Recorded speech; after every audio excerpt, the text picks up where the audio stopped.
Soos ek reg as ek sê, dis die eerste netwerk wat beskikbaar is vir boere om direk aan hierdie tenderproses deel te neem. Is hulle gereed vir hierdie tegnologiese sprong?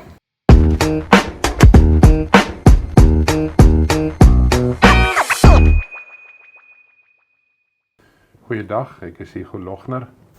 Ek doen vandag die tweede episode van Bemark Slimmer, 'n podcast wat basies is wat sy naam sê, ons wil boere help om slimmer te bemark.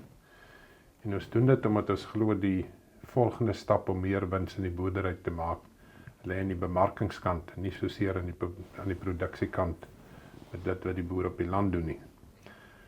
Ons het in die eerste episode het ons geraak aan dat die boer kennis moet hê van sy mark, dat hy sy mark moet verstaan. In hierdie episode kyk ons spesifiek na die tenderproses in die koringbedryf. Hoe werk dit op die oomblik en hoe lyk die toekoms van die tenderproses? En ons gas vandag is weer Kobus van der Merwe. Kobus, vertel ons net so klein kort agtergrond van jou voor as dit by die vrae kom. Hugo, weer eens is my baie lekker om hier by jou te wees. Ek is nou 30 jaar in graanbemarking en ek dink die lesse wat ek geleer het daarso is dat dis 'n konstante dinamiese vloei van prosesse elke jaar en geen jaar is eintlik dieselfde nie. So my pad het geloop by Kaapgraan, by Grainco, by Perdigon en ek dink die punt waar ek nou is in my loopbaan is dat ek is deel van die eienaarskap van Match MX en dis 'n digitale platform wat alle nodige punte bymekaar bring van die boer, die vervoerder en die koper en dit is wat my ongelooflik opgewonde maak oor die potensiaal wat dit bied vir boere om deel te raak van hierdie netwerk. Die tenderproses in die koringbedryf is vir my baie interessante deel, maar ook ingewikkeld. En sedert die deregulering van die koringbedryf is feitelik alle graan op die tenderproses verkoop. Kan jy eers vir ons verduidelik hoe werk hierdie proses wat nou in die gang is voordat ons by die toekoms kom? Ja goed, dis 'n dinamiese proses wat ek voel boere tot dusver heeltemal van uitgesluit was. En ek verduidelik vir jou hoe dit werk en as graanhandelaar in my vorige 2 maatskappye wat ek gehad het, is dit seker een van die kritiese prosesse wat 'n graanhandelaar moet doen om 'n tender te kan wen. En wanneer jy die tender gewen het by 'n koper, dan beheer jy in 'n groot mate die spel terug na die produsent toe. So die eerste aksie is, en die eerste dryf wat 'n graanhandelaar het, is jy moet daai tender wen. Nou hoe dit werk, daar's gewoonlik 'n tenderseisoen. Spesifiek wat koring aan betref, is daar 'n baie duidelike tenderseisoen. En dit begin hier in September, middel September en hou aan tot partykeer tot einde Oktober, waar die groot kopers almal in die mark wat belangstel om te tender, kennis gee dat my tender is uit, tender vir my teen 'n sekere datum. En gewoonlik is daar volume aangekoppel aan spesifieke maande en dan is dit nou waar die somme inkom. Dan elke trader maak die somme en elke ou sit met daai intentionele kennis van vorige ervarings wat hy gehad het oor wat behoort die vervoerkoste te wees, watter areas behoort hy graan aan te koop en watter moontlike prys kan hy vir die koper gee waarteen hy die produk kan lewer. Nou daai prys wat die trader aanbied vir die koper is gewoonlik 'n alles insluitende prys. Dis een prys gelewer by 'n spesifieke punt in 'n spesifieke periode. En daar is 'n hele klomp somme wat gemaak word deur trading companies om by daai spesifieke prys uit te kom. Wat alles wat in hulle, noem dit maar, hulle intentionele geheue is, vorige ervarings is van hoe hulle daai besigheid gedoen het, hoe die vervoer gewerk het van sekere punte af, en elke trading company het gewoonlik 'n area wat hy in spesialiseer ook. Daar's 'n sekere mark wat hy absoluut baie goed ken, sê maar byvoorbeeld die Wes-Kaapse mark wat na Bellville toe gaan, of die Pretoria Wesmark waar Rotomele sit. En daar is baie spesialis areas in daai veld van spesifieke traders, hoe hulle daai sommetjies maak om op die einde 'n pryspunt aan te bied vir die koper. Watter rol speel die vervoerdifferensiaal in hierdie tenderproses? Ja, goed, ek dink dis vir 'n boer as jy net luister na die Safex vervoer diferensiaal, dan is meeste boere al klaar kwaad. En ek kan vir jou verduidelik hoe die tender saamgestel word deur 'n trader. Nou, uit die aard van die saak, almal is daar om wins te maak. So die trader probeer 'n bepaling maak oor wat daai gelewerde prys moet wees. Maar nou teen die tyd wanneer die tender aan hom toegeken is, op daai stadium het hy heel waarskynlik min of geen koring aangekoop nie. Dan moet die aankoopsproses nog plaasvind. Nou, dis waar ek voel die vervoer diferensiaal die boer eintlik in 'n kanaal indwing om binne 'n sekere denkeraamwerk sy produkte verkoop. En die mark maak gebruik daarvan as die boer in daai kanaal in is, want as hy die sommetjies maak waarteen hy moet tender, dan verseker speel die vervoer diferensiaal 'n rol. Dis Safex minus die vervoer diferensiaal gee jou die punt se prys min of meer waar jy is, plus die vervoerkoste na die spesifieke aflaaipunt toe. Die probleem is egter, dis baie moeilik vir 'n boer om uit daai denkeraamwerk uit te ontsnap as hy nie die mark verstaan nie. En dis daai gedeelte wat die trader baie goed verstaan. Wat is elke mark bereid om te betaal? So as ek een ding baie sterk kan beklemtoon, is dat elke mark, elke leweringspunt het eintlik sy unieke, noem dit maar, vervoer diferensiaal. Ons praat van basis. En daai basis tussen die prys wat jy hier kry en die Safex prys het eintlik niks te doen met die amptelike vervoer diferensiaal wat daar is nie. Daai basis word vasgestel deur wat die werklike vraag en aanbod faktore is wat 'n invloed het op daai spesifieke punt van lewering en die verskeie punte van oorsprong waarvan af die graan kom. En daai dinamika, dink ek verstaan baie min boere op hierdie stadium, en ek dink die omgewing waarin ons beweeg, waar 'n netwerke, data en markintelligensie 'n groot rol begin speel, is waar boere slimmer kan raak om bemarkingsbesluite te neem.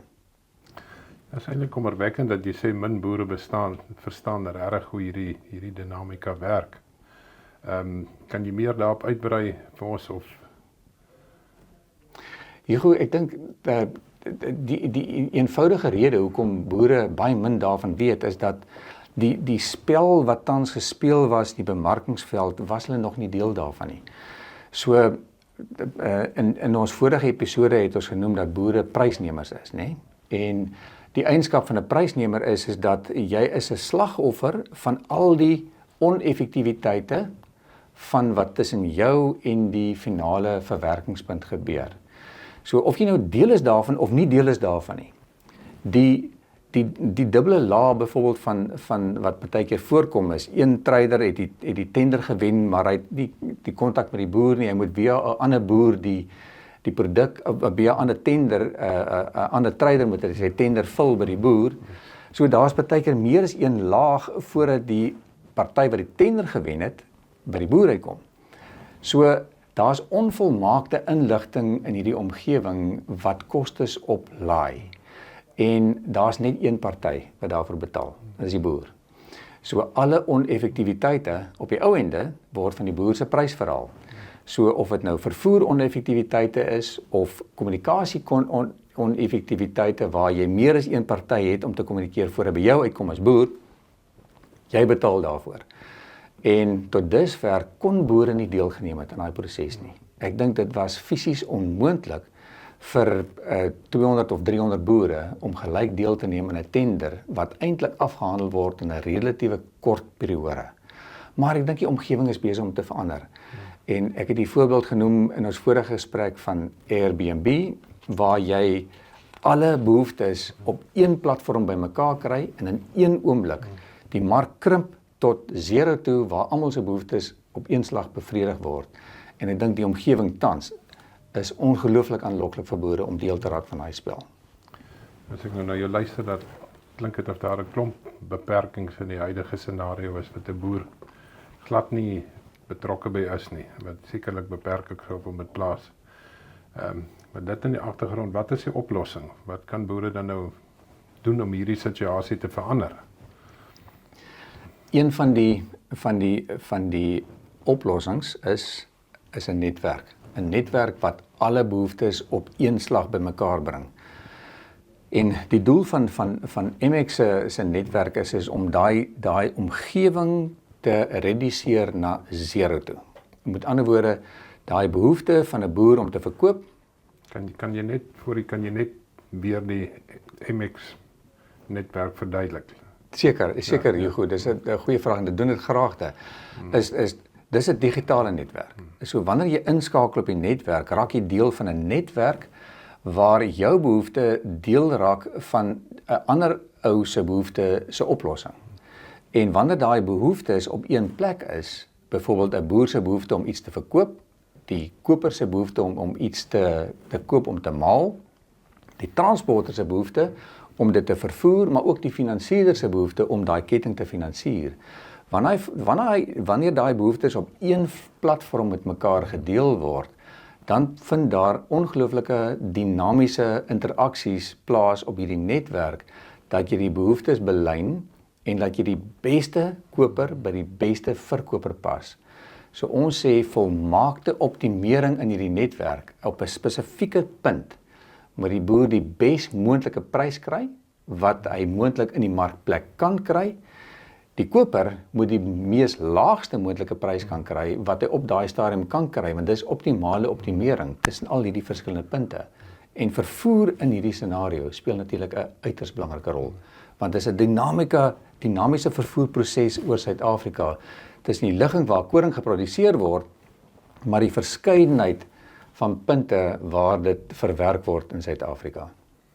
Soos ek reg is, ek sê dis die eerste netwerk wat beskikbaar is vir boere om direk aan hierdie tenderproses deel te neem. Is hulle gereed vir hierdie tegnologiese sprong? Ek dink ons probeer die tegnologie makliker en makliker maak vir boere. Ek het voorheen in ons vorige gesprek het ek genoem van Maxine, ons eie kunsmatige intelligensie agent, die mooi meisie wat jou help om hierdie dinge te doen. En via WhatsApp kan jy toegang kry tot ons tegnologie en dis 'n eenvoudige proses om net met haar te kommunikeer om al 'n prys te kry. Maar ek wil graag die volgende voorbeeld vir jou noem. Die meeste boere wat ek van weet, stroop self. So hy klim in sy stroper in wat deesdae etlike miljoene rande kos, noord van partykeer 12 miljoen rand. Klim hy in 'n hoogs gesofistikeerde instrument en hy weet presies hoe om hy instrument te hanteer, al die kalibrasies, al die verstellings, al die koppelings met die satelliet wat nodig is, en 'n boer kan dit doen. As 'n ding wat ek geleer het, is dat boere kan aanpas. En ek is oortuig daarvan, as die boere die voordeel sien, hoe om meer betrokke te raak by die bemarkingsketting, en 'n effort insit om die tegnologie te verstaan, en hy weet hy gaan die voordeel daarvan kry, dink ek gaan boere baie maklik aanpas by die tegnologiese verandering van die nuwe omgewing. En ek dink die boere gaan die sprong maak, want daar's vir hulle geld daaraan. Daar's mos 'n gesegde van hoekom staan die bakker 3 uur op in die oggend om brood te bak? Die antwoord is, daar's vir hom geld in. En dieselfde wil ek sê, hoekom sal 'n Weskaapse koringboer moeite doen om te verstaan hoe lyk 'n tenderproses via Maxine, is want daar's vir hom geld daarin. Ek hoor dit is 'n goeie wortel wat jy voor hulle neus kan hang om deel te raak. My vraag is nou, kan alle boere deelneem, klein, groot, en dan verduidelik vir ons presies hoe werk hierdie tenderproses, want dis nou iets absoluut nuut, dis heeltemal anderster as wat tot nou gedoen is. Jou eerste gedeelte van jou vraag, Hugo, kan groot boere, klein boere deelneem? Ek dink dis die ongelooflike voordeel van die tenderproses, is dat ons verwys nogal informeel in die kantoor as the wisdom of the crowd. Daai gesamentlike pool van aktiwiteite is meer werd as die individu se aksie. So enige boer kan deelneem, maak nie saak hoe groot hy is nie. As hy 1 ton by 'n silo kan aflewer, dan kan hy daaraan deelneem. Of as hy 10.000 ton boer is, by uitstek kan hy aan die tenderproses deelneem.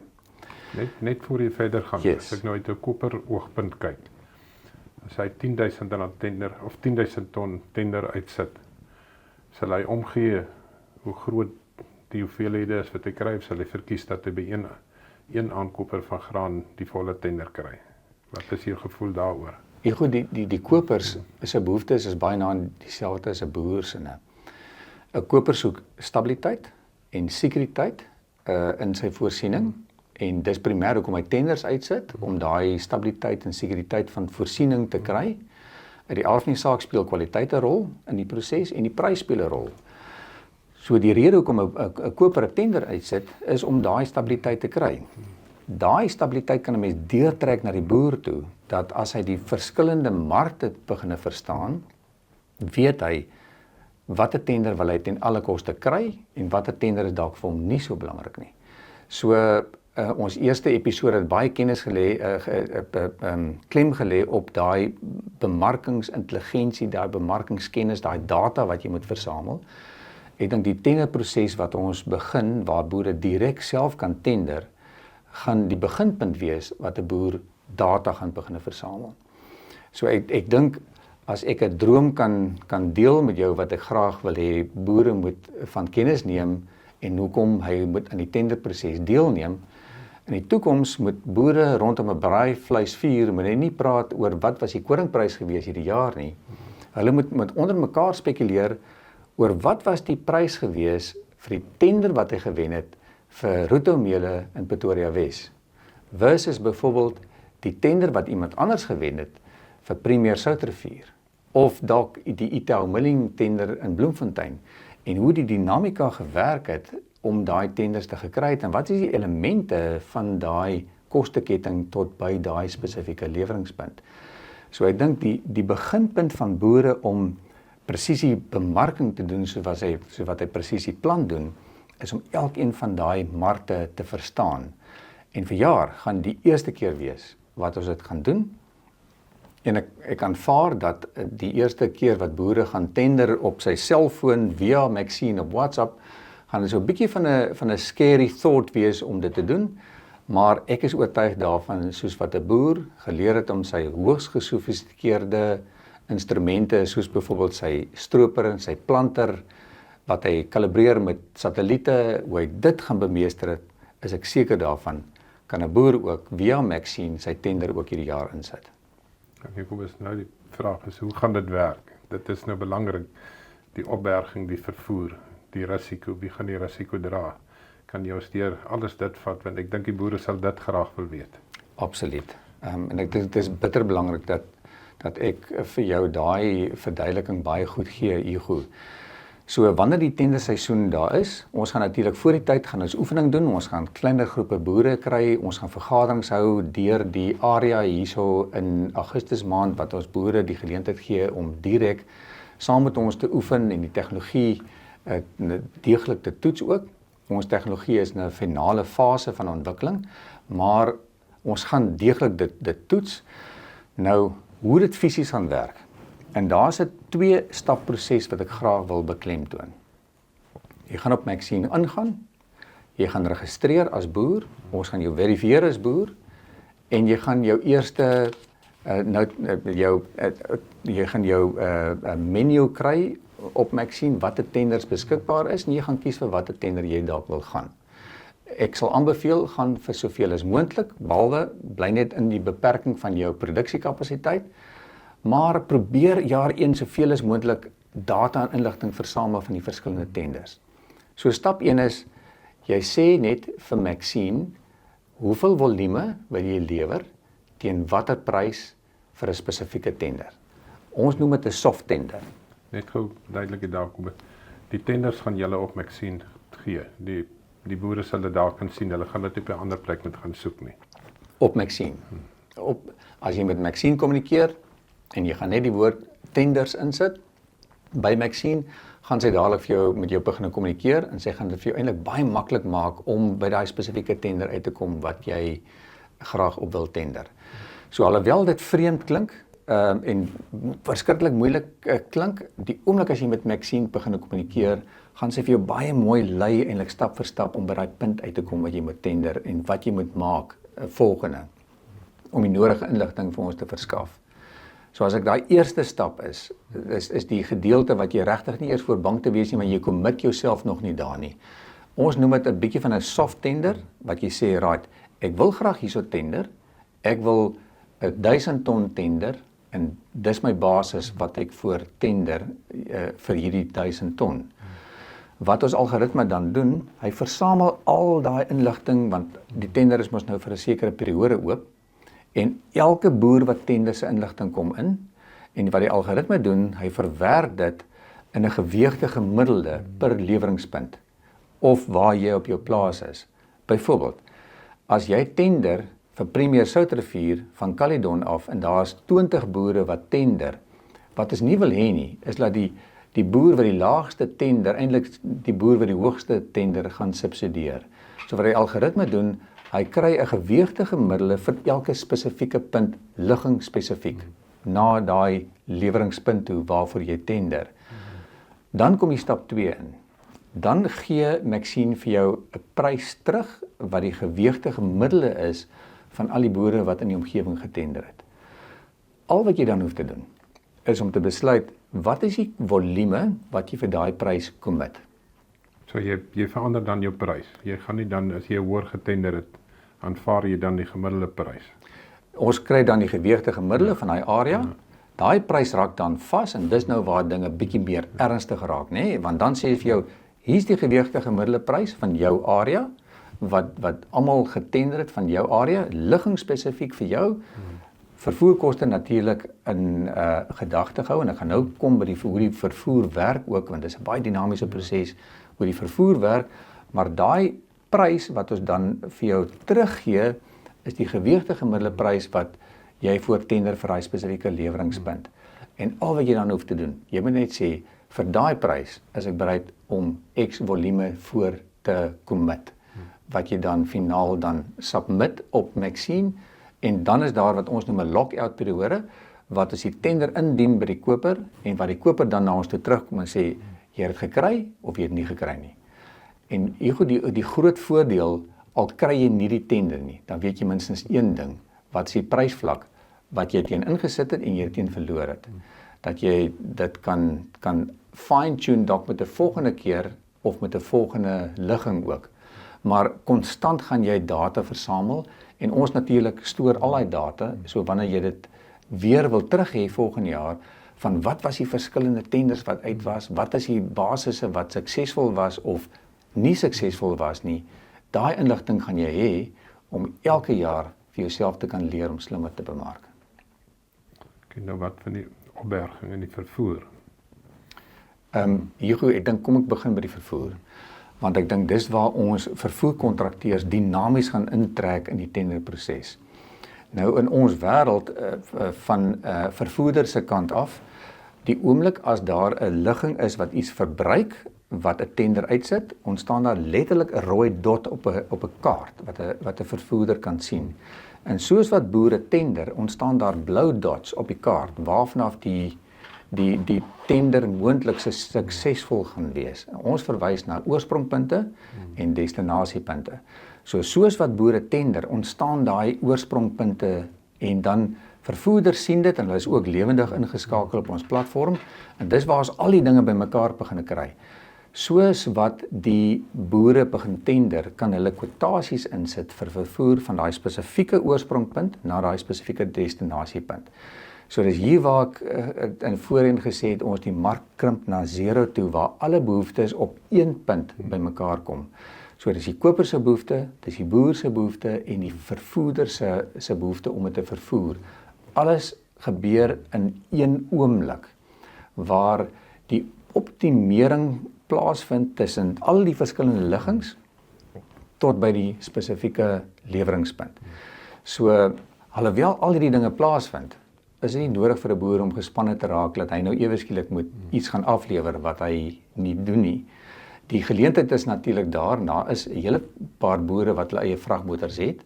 Hy kan kies, byvoorbeeld, wil ek dit self gaan aflewer of nie. Die boer wat dit van sy plaas af kan bemark, kan direk van sy plaas af bemark, of die boer wat dit na sy naaste silo wil lewer, kan dit na die naaste silo ry. Al daai ongelooflike dinamiese prosesse versamel ons algoritmes in een enkele syfer wat vir die melenaar getender gaan raak. So 'n boer wat van sy plaas af kan ry, gaan sy unieke basis ontdek van sy plaas af vir al die verskillende markte. Die boer wat na sy naaste silo toe ry, gaan sy unieke basis ontdek van daai spesifieke punt af. En dan natuurlik, die boere wat 'n lorry of 2 het wat dit self wil aflewer, gaan ook een stop diens kan lewer en sê, nou kry ek werklike waarde want ek hou my lorry ook besig. Vervoerkoste dink ek is seker een van die belangrikste aspekte wat ons in die tenderproses versoen met die tenderproses, maar 'n ding is so sielekostes, finansieringskostes word alles in hierdie som in bereken. So die prys wat jy tender is die prys wat jy net in jou sak wil hê. So of jy dit nou by die silo lewer en of jy dit van jou plaas af lewer, wat wil jy in jou sak hê? En die algoritme maak al die somme vir jou verder. Baie eenvoudig. Wie gaan die risiko dra in hierdie hele proses? Ek dink dit is heel waarskynlik die belangrikste vraag wat ek vir jou baie goed moet antwoord. En dit is dat as 'n mens gaan kyk hoe die industrie in mekaar gesit is, dan is die bestuur van daai risiko's in die ketting is verskriklik belangrik. En die mark het al soveel mooi resepte gekry en die trading companies in Suid-Afrika het 'n reuse rol gespeel oor hoe daai risiko's bestuur word en hoe die betaling vloei. Absa Bank is een van die banke wat baie prominent is in die finansiering van die voorsieningsketting. En daar's ander banke ook wat dit doen, maar ek wil graag hulle uitsonder omdat ek dink hulle is die verste gevorder om vir groot maatskappye soos Tiger Milling, RCL en PepsiCo fasiliteite te gee. En die party wat gewoonlik die tender kry, is die party wat toegang het tot daai fasiliteit.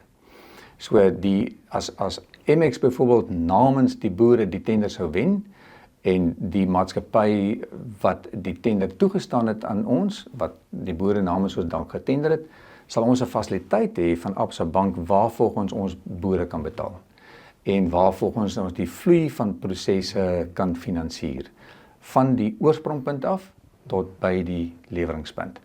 En ek dink daai aspek op hierdie stadium is ook bietjie weggesteek van boere. Hoe presies werk dit? Maar dis nog iets wat 'n goeie netwerk moet doen, is om daai betalingsprosesse, die finansieringsprosesse van die ketting en die vervoerprosesse van die ketting alles op een plek te versoen. Maar hou 'n gedagte, 'n boer wil sy geld hê met oestyd en 'n meelenaar wil verkieslik 'n fasiliteit hê wat hy 30 dae of langer vat nadat die produk by hom aangekom het. So daar's 'n stoorproses wat gefinansier moet word, daar's 'n vervoerproses wat gefinansier moet word en daar's dalk 'n debiteure proses wat gefinansier moet word. En daai proses, dink ek, het ons die afgelope 30 jaar ongelooflik baie ervaring van gekry om dit te bestuur en baie met sorg te kan finansier, dat boere seker kan wees hy kry sy geld. En dan wil ek jou nou vra, ek het jou in die vorige episode het ek vir jou gesê die Kaapgraan gedeelte, die maatskappy wat graan bemark het net na die regulering, was vir my baie interessante deel gewees. Daar het die gesegde rondgeloop dat 'n boer se lojaliteit is so dik soos 'n R10 noot, omdat die ouens tussen kontrakte gespring het, 'n kontrakte nie nagekom het nie. Hoe gaan jy verseker dat dit nie hier gebeur nie? Ek dink ek wil 'n lansie breek vir die Suid-Afrikaanse boer, Hugo. En ek is letterlik nou in my 30ste jaar van handeldryf met boere. En ek dink ons mark het ongelooflik volwasse geraak. Ek wil graag die R10 voordeel of die R10 van jou anders stel. Ek dink dit is dalk R10 en R5 wat in die toekoms 'n boer se oorlewing gaan bepaal. Want R10 op 'n 1000 ton of 'n 3000 ton oes is alweer 'n klomp geld wat iets moet finansier. So R10 laat baie. Wat ek ook sê dat die R10 in die voorsieningsketting is nie net R10 nie, maar is etlike R10 in die voorsieningsketting wat ons besig is om in 'n netwerkomgewing te optimaliseer. So R10 raak baie meer. Wat ek egter kan vir jou met selfvertroue kan sê, in my loopbaan van Grainco Paragon en nou MX, is amper 30 jaar, was daar nog net een boer gewees wat ons nodig gehad het om so ver te kom om tot by 'n hofdeur te gekom het. En my ervaring van Suid-Afrikaanse boere is, as hy 'n kontrak geteken het, dan bly hy by sy kontrak. En ek dink dis die integriteit wat meulenaars en die hele industrie op staat maak, is dat as jy 'n kontrak geteken het, dan bly jy daarby. Voor die kontrak geteken het elke party die reg om sy mind op te maak. En ek dink by uitstek is dit die bemarkingsintelligensie wat boere moet versamel, dat hy moet seker maak dat wanneer hy besluit neem, dit die korrekte besluit is. Maar wanneer die kontrak geteken is, deur Maxine wat elektronies gaan wees, dan bly jy daarby. En ek dink ek het baie selfvertroue dat boere is alreeds in daai mindset en dat as ek 'n kontrak geteken het, dan bly ek daarby.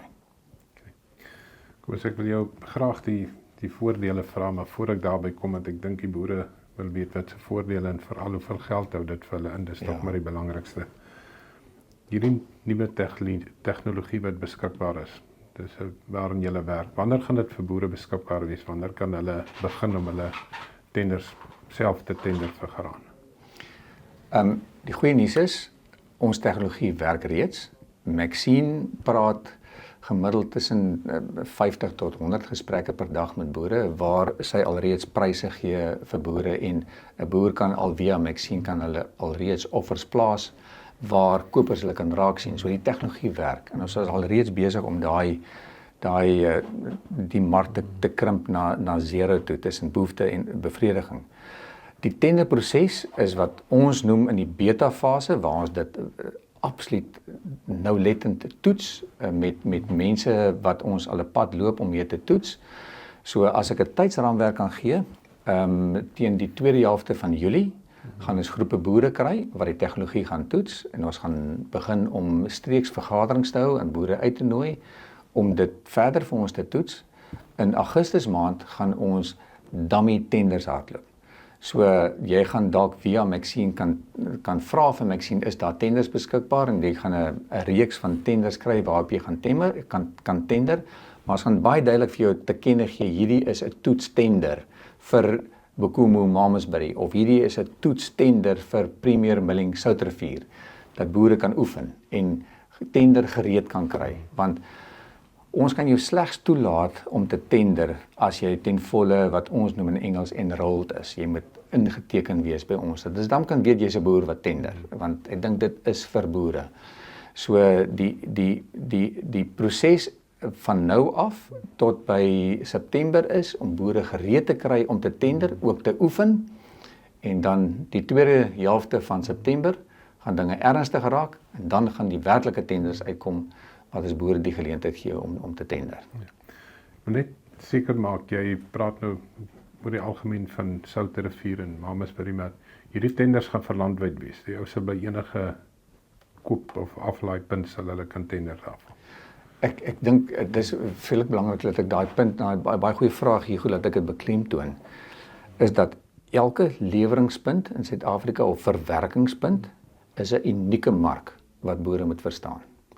En die Weskaap voed letterlik elkeen van die markte in Suid-Afrika. Sasco Bethlehem, Weskaapse koring gaan daartoe. Ruto Mele in Pretoria Wes, Weskaapse koring gaan daartoe. Tiger se groot meele in Henneman, Weskaapse koring gaan daartoe. Elkeen van daai markte het unieke vraag en antwoord faktore wat 'n invloed het op wat daai tenderbedrag op die ouend gaan wees en wat teruggewerk kan word na 'n boer toe op 'n unieke prys wat geld vir die punt van produksie waar hy is.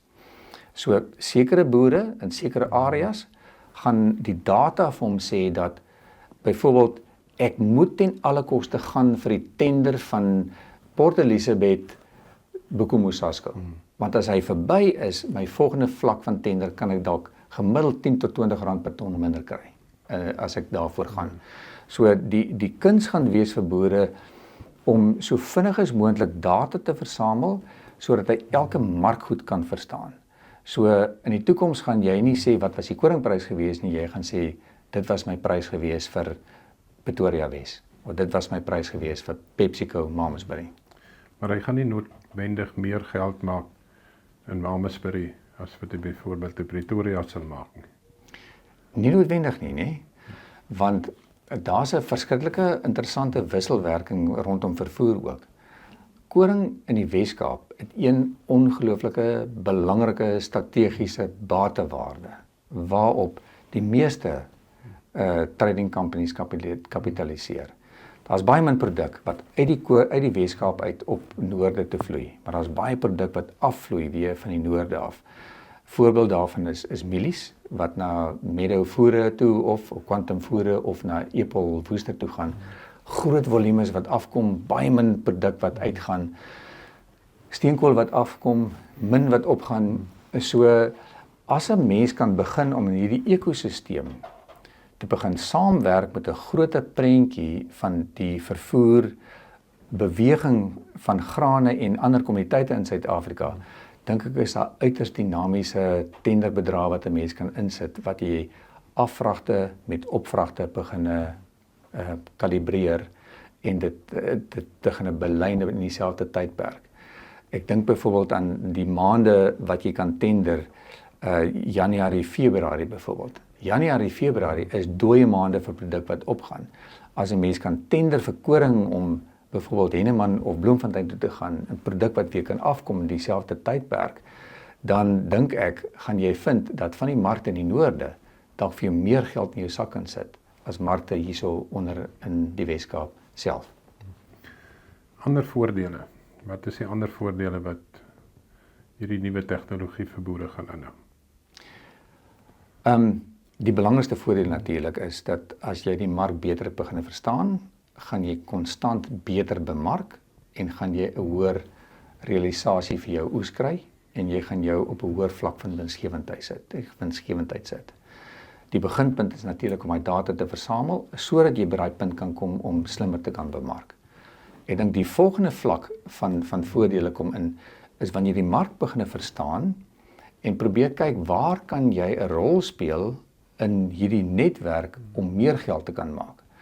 Ek dink byvoorbeeld aan die geleentheid wat boere het wat 'n spesifieke kwaliteitproduk produseer. Daai produk, as jy dit kan ringfence, want onthou net elke punt in ons ekosisteem raak 'n datapunt. Niemand is anoniem in hierdie omgewing nie. Behalwe dat jy miskien deel raak van 'n groter pool, is niemand anoniem nie. Jy is 'n datapunt.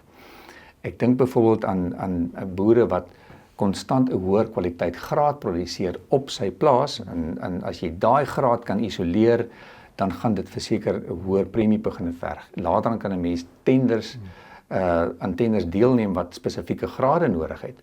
Want partykeer kom daar tenders uit wat net vir sekere grade is. Daar kan boere dalk wat hy weet hy sekere graad en kwaliteit het, net vir daai tender gaan en 'n premie kry.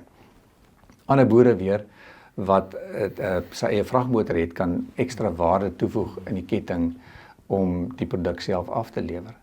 Maar natuurlik, Hugo, ek dink die belangrikste punt is wat ek graag wil oordra, is versamel jou data, ken jou markte en maak beter besluite, maak slimmer besluite. Dis die klomp inligting wat jy gegee het is regtig 'n mond vol, maar die belangrikste vir my is kan die nuwe tegnologie die vervoer diferensiaal versag. Die kort antwoord is 'n besliste ja. Want elke mark het sy unieke diferensiaal, wat ons noem basis. En hoe meer data ons gaan versamel van elke leweringspunt en die wisselwerking van die unieke vraag en aanbodfaktore en die vervoerkoste tot by daai punt, hoe meer gaan dit die vervoerdifferensiaal in totaliteit ignoreer. Want elke mark van 'n spesifieke punt af 'n boer se punt. So 'n boer gaan later dan presies weet wat is sy unieke diferensiaal na Pretoria Wes toe, na Rotomele toe of Soutrivier toe in Kaapstad van Premier Milling of PE Kabega na Sasco se bele toe. So hoe meer data jy versamel, hoe meer slimmer gaan jy raak, hoe kleiner rol gaan die vervoerdifferensiaal speel. In my opinie is 'n seisoen of 2 gaan hy geen rol meer speel in die prysbepalingsmeganisme van boere nie. Kom met jy gaan 'n klomp boere baie bly maak en ek wil vir jou dankie sê. Dit is die tweede podcast van Bemark Slimmer. Ek dink ons het oop inligting hier deurgegee. Dankie vir jou deelname. Net vir 'n afsluiting, as jy iets het wat die boere moet huis toe vat uit vandag se sessie, wat sal dit wees? Ek sou sê dat jy verstaan jou stroper. Jy verstaan presisie plant. Om daai skakeling te doen na presisie bemarking, raak net deel van die tegnologie. Hoe meer jy dit gaan gebruik, selfs die eerste slag wat jy dit gaan gebruik, gaan jy sien dis nie so erg as wat jy dink nie. Maxine maak dit in elk geval vir jou baie maklik. So neem net daai sprong. Gaan sit jou tender in op Maxine en jy sal die vrugte daarvan pluk. Ja, dit was die tweede episode van Bemark Slimmer. Magdom inligting wat ons vandag gedeel het. Ek hoop dis leersaam van julle gewees. Ons volgende episode gaan ons met 'n boer gesels. Ons gaan van vra in die praktyk, hoe ondervind jy bemarking, wat is die beperkings en hoe wil jy die toekoms sien? So as julle van hierdie gesprek gehou het, like ons, subscribe en volg ons.